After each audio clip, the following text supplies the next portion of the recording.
আসসালামু আলাইকুম বন্ধুরা, আপনাদের মাঝে আমি আবারও আসলাম আমার নতুন একটি গল্প নিয়ে। অবশ্যই গল্পটি শুনবেন, চ্যানেলটি সাবস্ক্রাইব করবেন, সবাই চ্যানেলের সাথে থাকবেন, সবাই আমার পাশে থাকবেন। আর আমি কি এমন গল্প নিয়ে আপনাদের মাঝে আসলাম সেইগুলা মনে করেন অবশ্যই মনোযোগ দিয়ে আগ্রহ হয়ে শুনবেন। আসলে আমার লাইফে কি এমন হয়েছে আর কি এমন করেছি, কি এমন মনে করেন যে পরিস্থিতি শিকারের কারণে পড়তে হয়েছে বাধ্যগতিতে, এগুলা যদি শুনেন সবাই মনে করেন সবার জায়গার থেকে সতর্ক হয়ে থাকতে পারবেন।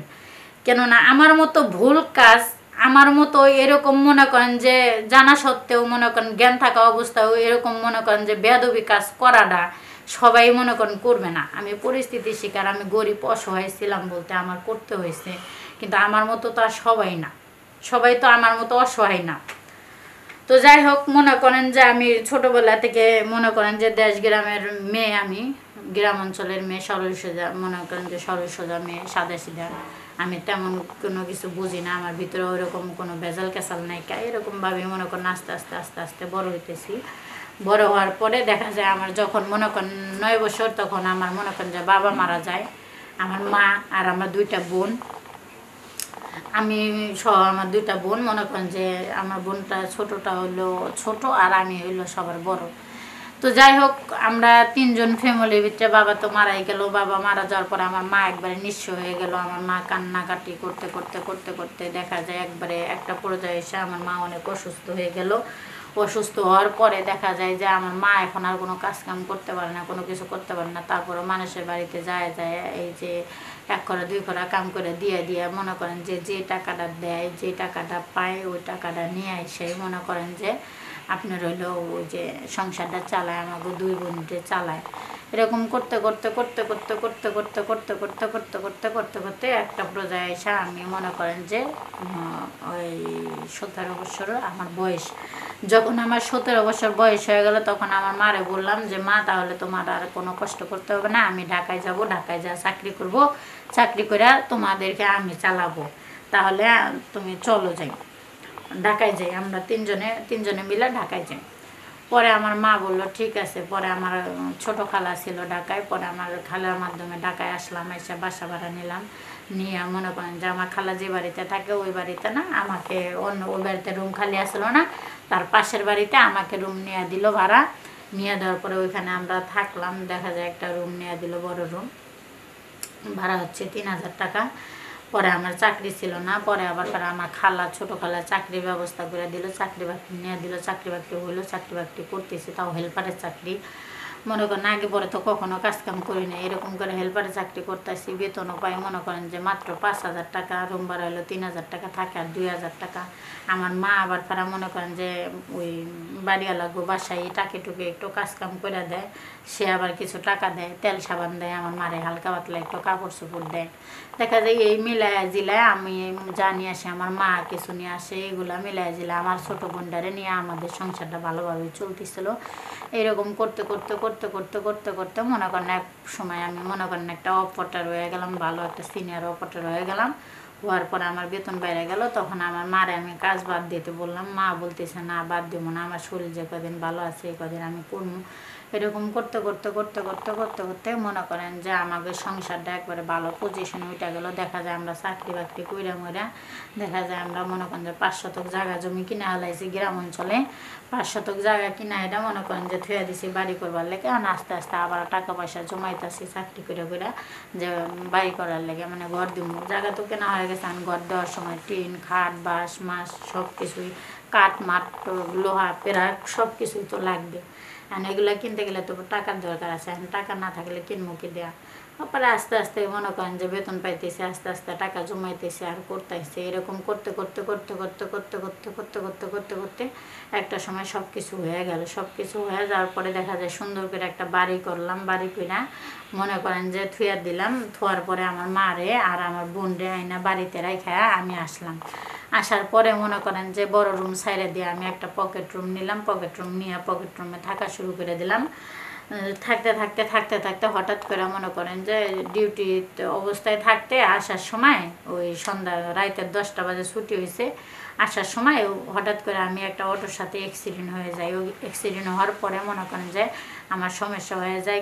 সমস্যা বলতে কি আমার এই যে মনে করেন যে ওই পায়ে ব্যথা পাই কাইটা যায়, দেখা যায় সিলি করা লাগছে, দেখা যায় তেমনভাবে আমি ডিউটি করতে পারতেছিলাম না। 1 সপ্তাহের মতো আমি অফিসে যাইতে পারতেছিলাম না, 1 সপ্তাহ ছুটি পাস করেছি। তো এরকম করতে করতে পরে আমি মনে করেন যে ওই মাসটা আসলে আমার ডিউটি করা হলো না, বেতন পাইছি অল্প টাকা। এখন মারে আর আমার বোনরে বাড়িতে থুয়েছি, তাকে যদি কিছু টাকা না দিয়ে বাজার করে খাওয়ার জন্য, তাহলে চাল ডাল কিনতেও পারবে না, বাজারও করতে পারবে না, খাইতেও পারবে না। তা আমি বাড়িওয়ালাকে বলছি তাহলে রুম ভাড়াটা এই মাসে দিব না, তাহলে বাড়িতে টাকা পাঠাইতে হবে, আমি ওই অসুস্থ, মিলাই জিলাই দেখা যায় এখন আমি টাকা পয়সা দিতে পারবো না। এরকম করতে করতে 5-6 মাস মনে করেন যে ভাড়া দিতেই পারলাম না, দেখা যায় 1500 টাকা করে ভাড়া। এরকম করতে করতে করতে করতে 5-6 মাস আর আমি ভাড়াই দিলাম না। 5-6 মাসের ভাড়ার টাকা জমে গেল গা।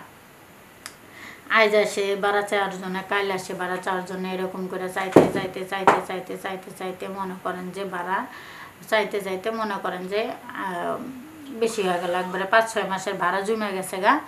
জমে যাওয়ার পরে মনে করেন যে 1 কথায় 2 কথায় মনে করেন যে আমি মনে করেন যে সুস্থ হয়ে গেলাম। সুস্থ হওয়ার পরে চাকরি বাকরি করতে করতে করতে করতে করতে করতে করতে মনে করেন কি আর করবো, মারে আবার একটা গরু কিনা দিলাম। ওই বাকি টাকাগুলো আর শোধ করতেই পারতাছি না, বাকি টাকাগুলো শোধ করার মতো টাকা আর হইতেছেও না হাতে।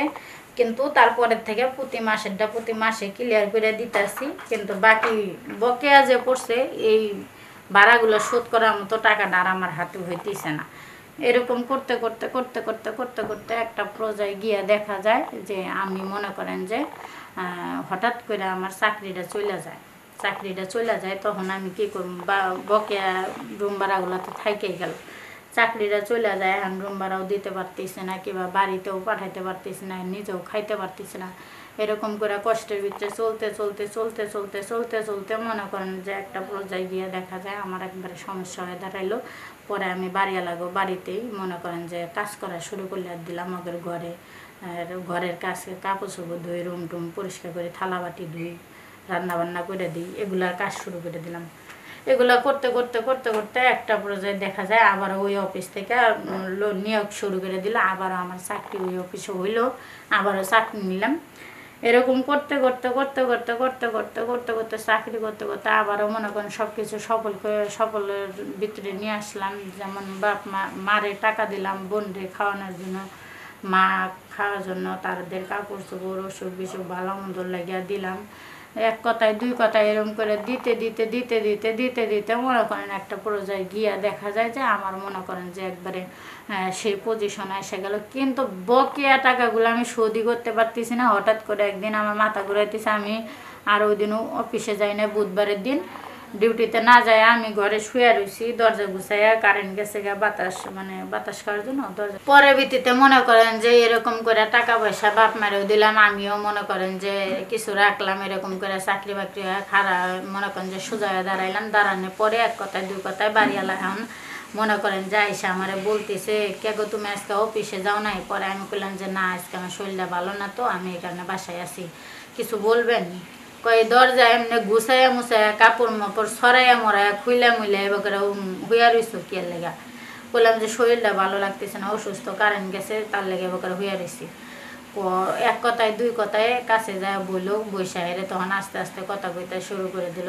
1 কথায় 2 কথায় মনে করেন সে এখন আমার পটান শুরু করে দিল। যা কইতেছে আমার তাই তাই উত্তর দেওয়া লাগতেছে। কারণ ওই যে আমার কাছে টাকা পায়, বকেয়া রুম ভাড়া আছে, এই টাকাগুলো তো পরিশোধ করি না। এখন সে যা বলবো তাই হক হইতে হবো। 1 কথায় 2 কথায় অনেক কিছুই বললো। একবারে বলা শেষে আমি কইলাম যে না, আমি আপনার লগে এই কাজ করা পারবো না, আর কোনোভাবেই সম্ভব না। আপনি রুম ভাড়া পান, আপনাকে রুম ভাড়া আমি দিয়ে দেবো, সমস্যা কি? আপনি তাই বলে আমাকে নেগেটিভ বিষয়ে আপনি আমার অফার দিবেন, অফার আমি মাইনা নেবো? আপনি এত বেদ্যপ কে, লুচ্চা কে, এত বদমাইশ বেড়া, এগুলা কি কন আপনি? হ্যাঁ, আমি কি আপনার বাসায় মাগনা থাকি? আপনি কি আমার মাগনাটা? হ্যাঁ, রাগারাগি অনেক কিছু করলাম, কইরা টুইরা মনে করেন যে মনে মেজাজ দেখালাম, কাম হলো না। পরে কয় যে এই যে শুনো, তোমার আমি কি কই, যদি বকেয়া ভাড়া দিলে আমি না নেই, তার বিনিময়ে খালি তুমি আমার 5 মিনিট সময় দিবা। তাহলে তোমারই তো ভালো হইতেছে, কেউ জানতেছেও না, কেউ বুঝতেছেও না, তোমার কত রেটে হ্যাঁ মাপ যাইতেছে। আর যেহেতু দিন আজকের পরের থেকে আমার বাসায় থাকবা, তোমার কোনো দিন রুম ভাড়া দেনাবো না, সব রুম ভাড়াটা মাপ, তুমি খালি তার বিনিময়ে আমার 5 মিনিট করে টাইম দিবা। পরে আমি কইলাম যে না, এই ফাইজলামি করেন না তো, আপনি সরেন তো, এদিকে যান, বাইরেও যান, আপনি রুম ভাড়াটা আমি যে কয়টা বকে হয়েছে আমি কালকে শোধ করে দেবো, যান আপনি যান, ঋণদার করে হোক সুদি করে হোক যেমনি হোক আইনে আমি শোধ করে দেবো। বেড়া তারপরেও মানে না, আমি যত গরম হয়ে যাইতেছি, রাগ হয়ে যাইতেছি, তত আমার বুঝাই বুঝাই ঠান্ডা করতেছে, তত আমার আস্তে আস্তে কথা মাথা ঠান্ডা করে করতে করতে করতে করতে করতে করতে বেটা এক পর্যায়ে আইনা আমার রাজি করাইলো। পরে যখনকে আমার মনে করেন যতদিন আমি ঢাকায় থাকবো এতদিন আমার রুম ভাড়া মাপ, আর বকেয়া যেটি আছে ওডিও মাপ, তারে 5 মিনিট সময় দিলে। পরে আমি করলাম চিন্তা ভাবনা করে দেখলাম যে না, কথাটা যে কইছে কথাটা আবার খারাপও না, এত টাকা পয়সা তো আমি কোন থেকে জোগাম। যাই হোক, এই টেহাটি বাইসা গেলে গেলাম আমিও ভালো চলবো, আমার মা আমার বোনটাও ভালো চলবো। চিন্তা ভাবনা করে তার কথা রাজি হইয়া মনে করেন যে এক কথায় দুই কথায় তার সঙ্গে শারীরিক সম্পর্কটা আমি একবারে সাইরা ফেলাইলাম আমার ঘরের মধ্যে। শারীরিক সম্পর্ক করবার যাইয়া বেড়া মনে করেন যে এত সুখ শান্তি পাইছে যে আমার লাগে শারীরিক সম্পর্ক করবার যায় এমনভাবে মনে করেন জোরে জোরে আওয়াজ করতেছিল, এমনভাবে কথা কইতেছিল। এই অবস্থায় মনে করেন যে আশেপাশের মানুষ শুই না, মনে করেন যে আমার রুমের সাথেই জাংলা মানে জাংলা, আমার রুমের যে জাংলাটা ওই জাংলার সাথেই মনে করেন যে রাস্তা গলি, এতে মানুষ হাঁটাচলা করে চলাফেরা করতো। এ যেমন মানে যেমন ভাবে করতেছে এগুলা মনে করেন যে ওইখান দিয়ে মানুষ যাইতে, ওই গলি দিয়ে মানুষ যাইতে, মানুষ শুনে আলাইছে। পরে আইসা হুটহাট করে মানুষ দরজার মধ্যে নক করছে, নক করলে গেলে দরজা খুলছি, খোলার পরে মানুষ দেয় যে বাড়িওয়ালা আমার ঘরে, এরকম এরকম পরিস্থিতি। পরে এক কথায় দুই কথায় মনে করেন এটা নিয়ে বিচার সালিশ ছিল, মানুষজন জমা হইলো, জমা হওয়ার পরে বিচার সালিশ হওয়ার পরে পরে মনে করেন যে তার লাগে আমার মানুষজন, গ্রামের মানুষজন আমার বিয়া পড়াই দিল। বিয়া পড়াই দেওয়ার পরে এখন আমি মনে করেন যে তার বাড়িটা না, তার ঘরের বউ, আর সেও আমার বাড়িওয়ালা না, আমিও তার মনে করেন যে সেও আমার বাড়িওয়ালা না, সে আমার এখন ঘরের জামাই। তো যাই হোক, যে কোনো মেয়েরাই মেয়েদেরকে মহিলাদেরকে উদ্দেশ্য করে বলতেছি, যে কোনো বাড়িতেই ভাড়া থাকেন, ভাড়া কোনো সময়ের জন্য বকেয়া ফেলেন না। আর বকেয়া ফালানোর পরেও যদি কোনো সময় দেখেন বাড়িওয়ালা এসে ঘরে বসে কথা কইতে চায়, ঘরে বসে বসতে চায়, করতে চায়, ভাড়া চাইতে আসে, জানতে নেই, মনে করবেন ওর বাজে কোনো নেশা আছে, বাজে কোনো কথাবার্তা আছে, মানে বাজে কোনো আছে, এরকম কোনো চান্স দিবেন না। নিজেকে নিজে শক্ত করে ধরে রাখবেন, আমার মতো বোকামি করবেন না। তো সবাই ভালো থাকেন, সবাই সুস্থ থাকেন। আসসালামু আলাইকুম।